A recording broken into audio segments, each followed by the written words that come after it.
तो बस इसी मौके के इंतजार में रोमन रेंस बैठे हुए थे और आज मौके पे तगड़ा वाला चौका मार दिया उन्होंने। स्मैकडाउन की जो हमको स्टार्टिंग देखने को मिलती है सबसे पहले वो कॉर्बिन और रिकोशे के मैच के साथ थी। अब देखो ट्रिपल एच की क्रिएटिव कंट्रोल में आने के बाद से ये चीज मुझे सही बताऊं सही नहीं लगती है कि वो बिल्कुल इतनी नॉर्मल सी चीज ओपनर के अंदर डाल देते हैं, जबकि शो के ऊपर और भी अच्छी चीजें होती हैं उनके पास, जो कि मैं आपको बताऊंगा कि कॉर्बिन और रिकोशे के मैच से भाई कौन स्टार्ट करता है। चलो तो मैं मानता हूं कि तुम हर सुपरस्टार को टाइम देना चाहते हो, लेकिन फिर भी इसका मतलब ये नहीं है कि मतलब ओपनर के अंदर ही उसको डाल दे जाए। एटलीस्ट ओपनर के अंदर मस्त चीज होनी चाहिए। ओपनर और मेन इवेंट के अंदर मैं वहां पे एक्सपेक्ट करूंगा कोई भी कंट्रोल कर रहा हो डब्ल्यूडब्ल्यू को कि वहां पे शो की जो बेस्ट चीजें हो उसको डाला जाए। अब ये नहीं कह रहा मैं कि कॉर्बिन और रिकोशे का मैच कोई बेकार था, लेकिन फिर ऐसा पता कैसा लगता है, क्योंकि इतने टाइम से हमने डब्ल्यूडब्ल्यू देखी है कि अच्छा ओपनिंग में कुछ खास नहीं, मतलब आज की स्मैकडाउन या फिर आज का पूरा शो ही अच्छा नहीं होने वाला, क्योंकि विंस मैकमैन ने इसी तरीके से इतने सालों से जो है डब्ल्यूडब्ल्यू का पैटर्न बनाया है। अब पूरा पैटर्न भी चेंज करना सही नहीं है, तो ये मुझे कुछ सही बात नहीं लगी। बाकी क्या आपके भी सिमिलर थॉट्स हैं मेरे से, मुझे बताना आप लोग। तो कॉर्बिन और रिकोशे का मैच था,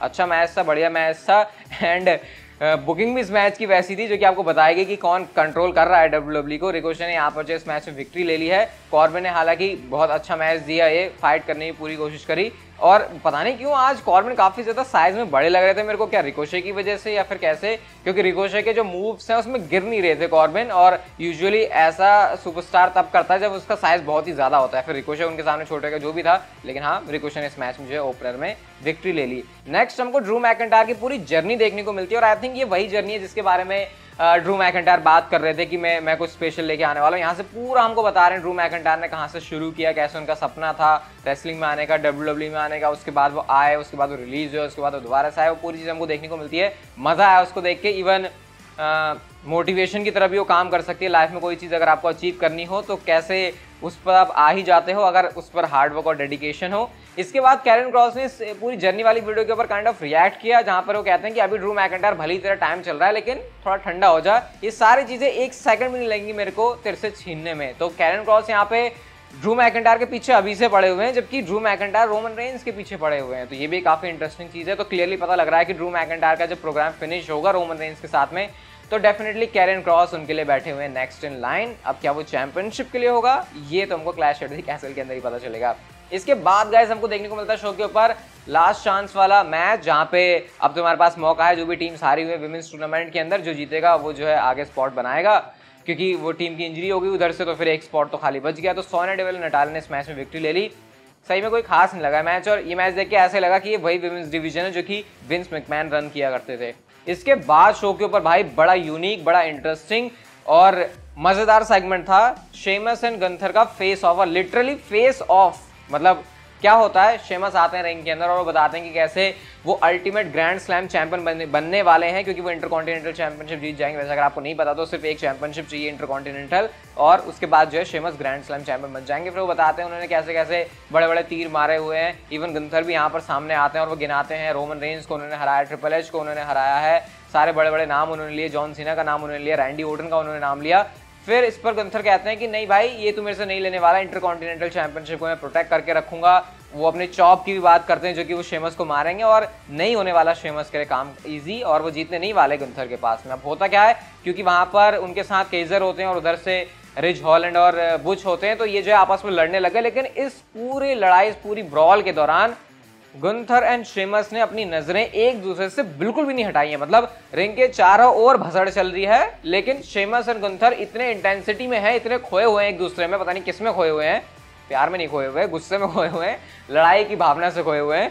तो भाई वो बिल्कुल देखे ही जा रहे हैं एक दूसरे को। उसके बाद जब इन्होंने बिल्कुल अपना लड़ लिया, तमाशा कर लिया सबने, उसके बाद ये आसपास आते हैं तो शेमस रिज हॉलैंड और बुच को रोकते हैं, और जो गुंथर हैं वो लुडविग केजर को रोकते हैं। तो ये बड़ा मस्त लगा मुझे। एक्चुअल में इसको फेस ऑफ बोलते हैं, कि पता लग रहा था भाई कि दोनों बंदे बस इनको खुला छोड़ दो तुम रिंग के अंदर, फिर देखो ये क्या करते हैं। तो मैं बहुत ज्यादा एक्साइटेड हूँ इस मैच के लिए, जो होगा गंथर और शेमस के बीच में इंटरकॉन्टिनेंटल चैंपियनशिप के लिए क्लैश एट द कैसल के अंदर। और इसको बोलते हैं मिड कार्ड चैंपियनशिप के अंदर एक मेन इवेंट लेवल जैसी या फिर टॉप चैंपियनशिप जैसे फ्यूड निकाल के देना। और अभी तो ये सब फ्यूड है, मैच तो भी हुआ ही नहीं है, तो मुझे तो ये काफी इंप्रेसिव चीज लगी। बाकी आप बताना मुझे, वो रिंग में जब वो फेस ऑफ कर रहे थे आपको क्या लग रहा था देख के? शुरू में थोड़ा अजीब लग रहा था, लेकिन एंड में मजा आया इसको काफी देख के।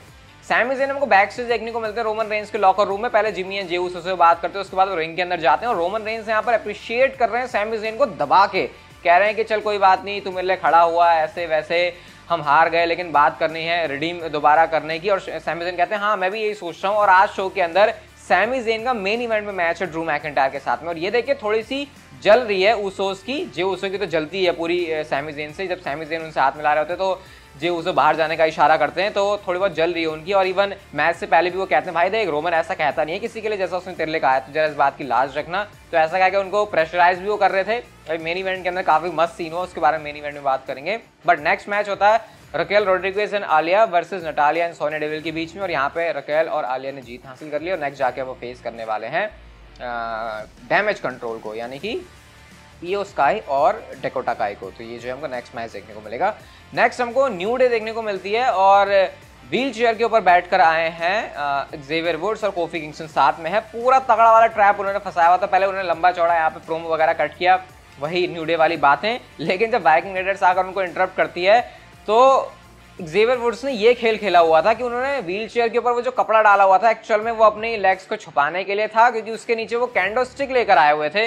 वो कैंडो स्टिक उन्होंने पास करी कोफी किंगस्टन के ऊपर और उसके बाद जो है कैंडो स्टिक से तड़ातड़ वाइकिंग राइडर्स के ऊपर बरसात हो रही है और उसके बाद वाइकिंग राइडर्स को वहां से कल्टी काटनी पड़ रही है। और डब्ल्यूडब्ल्यू इवन नेक्स्ट वीक के लिए वाइकिंग रूल्स करके भी मैच एडवर्टाइज कर रही है न्यू डे और वाइकिंग राइडर्स के बीच में, जहां पे मतलब फॉल्स काउंट एडिवेट टाइप का ही होगा। इसको वाइकिंग रूल्स वो गिमिक के हिसाब से थीम दे दिया गया है। तो थोड़ा मजा आ रहा है इसको देखने में। वैसे आज वाले सेगमेंट से वैसे काफी बोरिंग लग रहा था मुझे, लेकिन कुछ इंटरेस्टिंग यहाँ पे डब्ल्यूडब्ल्यू ने करने की कोशिश करी है। और बात करते हैं शो के मेन इवेंट की, जहां पर मैच था Drew McIntyre versus Sami Zayn के बीच में। एंड स्टार्टिंग से तो ऑब्वियसली सैमी ज़ेन को भागना ही पड़ रहा होता है ड्रू मैकिंटायर से, क्योंकि ड्रू मैकिंटायर थोड़ी ज्यादा तगड़ी फोर्स आ गई उनके सामने। बट फिर भी इसमें हमको ब्लू थंडर बॉम्ब देखने को मिलता है, वही सैमी ज़ेन के जो मूव्स होते हैं सब कुछ हमने देखे इस मैच के अंदर। लेकिन ऊसोस आकर परेशान करते हैं। ऊसोस को इधर एक रोप, इधर साइड जिमी ऊसो को मारा, उधर साइड जे ऊसो को मारा। उसके बाद सैमी ज़ेन ने बहुत बार एडवांटेज लेने की कोशिश करी, पिन करने की कोशिश करी, लेकिन वो चीज सक्सेसफुल होती नहीं है। और एंड में क्लेमोर किक के साथ में बाजा बज गया सैमी ज़ेन का। और जब रिंग में स्टैंड टॉल करके आई थिंक वो विक्ट्री सेलिब्रेट कर रहे होते हैं, तभी रोमन रेंस ने आकर ड्रू मैकिंटायर के ऊपर अटैक कर दिया। ड्रू मैकिंटायर ने फाइट बैक करी, फिर ऊसोस ने आकर जो है उनके ऊपर पंगा कर दिया, फिर ऊसोस से फाइट बैक करी, तो रोमन रेंस ने आके धर दिया ड्रू मैकिंटायर को स्पीयर। और यहाँ से मतलब जो पिटाई शुरू हुई है ड्रू मैकिंटायर की, ये एक ऐसी पिटाई है जब तुम सुपरस्टार को फोड़ते हो कि वो इंजर्ड होकर स्टोरी लाइन से चला जाए। तो इस किस्म की पिटाई जो है ड्रू मैकिंटायर की हुई है। उनको बैरिकेड के ऊपर थ्रो कर रहे हैं, उनको स्टील स्टेप से मार रहे हैं, उनको स्टील चेयर से भी मार रहे हैं। इसके बाद हमने ये भी देखा कि सैमी ज़ेन ने बैरिकेड के पास अपनी हलुआ किक भी लगाई और रिंग के अंदर अपने गिलेटिन चोक के अंदर भी फंसा के रोमन रेंस ने ड्रू मैकिंटायर को कर दिया बिल्कुल तहस नहस। और चारों ने मिलकर मारा बुरी तरीके से है, रोमन रेंस ने भी, सैमी ज़ेन ने भी, जिमी ऊसो ने भी, जे ऊसो ने भी। और उसके बाद बिल्कुल ट्राइबल चीफ शाही अंदाज में रोमन रेंस ने जो स्टील चेयर है वो ड्रू मैकिंटायर, गिरे हुए ड्रू मैकिंटायर के ऊपर रखी, दोनों चैंपियनशिप को होल्ड किया और पीछे जो है ब्लड लाइन भी पोस्ट कर रही होती है। इवन ये जो चोटें हैं वो कितनी खतरनाक है ड्रू मैकिंटायर की, आप लोग देख सकते हो। डब्ल्यूडब्ल्यू ने ये पिक्चर डाली हुई है अपने ट्विटर अकाउंट के ऊपर और यहाँ पे जो आफ्टर मैच है वो दिख रहा है कि किस तरीके से ड्रू मैकिंटायर की सुताई हुई है। और ये बहुत तगड़ी सुताई है, क्योंकि ड्रू मैकिंटायर जिस तरीके से गिरे पड़े हुए थे ना, बिल्कुल लाइफलेस, जैसे कि बस हो ही गया उनका काम तमाम। तो ये बीटिंग जो है आज ब्लड लाइन ने मिलकर दी है। इवन गाइज मैं आपको कुछ इंटरेस्टिंग बातें बताता हूँ। ये स्मैकडाउन की तो रिव्यू हो गया खत्म, अच्छी लगी मुझे स्मैकडाउन आज की, लेकिन उसके बाद की मैं आपको कुछ बातें बताता हूँ। सबसे पहले तो गाइज अभी के लिए डब्ल्यूडब्ल्यू ने क्लैश एट द कैसल की जो एंडिंग है, जो विनर है वो डिसाइड नहीं किया है, यानी कि क्या होने वाला है। और ये चीजें जो है वो अनडिसाइडेड रहने वाली है और सारी की सारी फाइनलाइज होंगी फ्राइडे नेक्स्ट वीक। तो ये बड़ा इंटरेस्टिंग है। और मतलब ड्रू मैकिंटायर रोमन रेंस का डिसीजन अभी हुआ नहीं है इस रिपोर्ट के अकॉर्डिंग, तो कुछ भी यहाँ से हो सकता है, चाहे वो रोमन रेंस के पक्ष में जाए या फिर ड्रू मैकिंटायर के पक्ष में जाए। और एक रिपोर्ट ये भी है कि 3 ऑप्शंस डब्ल्यूडब्ल्यू कंसीडर कर रही है। पहला टाइसन फ्यूरी, दूसरा थियरी और तीसरा him. All hack 3 I wonder, मतलब ऐसे करके यहाँ पे ज़ेरो न्यूज़ ने कुछ टीज किया है। हिम से आई थिंक उनका यहाँ पर फील्ड का मतलब है। तो इतना आप समझ लो कि इस मैच का जो इस मेन इवेंट की जो क्लोजिंग होने वाले, जो एंडिंग मोमेंट्स होने वाले हैं, वो सिंपल बिल्कुल भी नहीं हो सकते। कुछ ना कुछ डब्ल्यूडब्ल्यू यहाँ पर बहुत तगड़ा ऐसे मिर्च मसाला डालने वाली है, क्योंकि इसकी ऑलरेडी हाइप काफी ज्यादा बन गई है। और वैसे भी clash at the castle Cardiff के अंदर 70,000 जब लोग देखेंगे तो किसी एक्सपेक्टेशन से देखेंगे। अगर वो चीज डब्ल्यूडब्ल्यू ने फुलफिल नहीं करी तो फिर फैंस को डिसअपॉइंट करने का भी कोई फायदा बनता नहीं है। खैर, आज की स्मैकडाउन मुझे काफी अच्छी लगी, आपको कैसी लगी मुझे बताना आप लोग कमेंट सेक्शन में। ये वीडियो अच्छी लगी तो like share subscribe notification bell को ऑन कर दो and see you guys in my next video.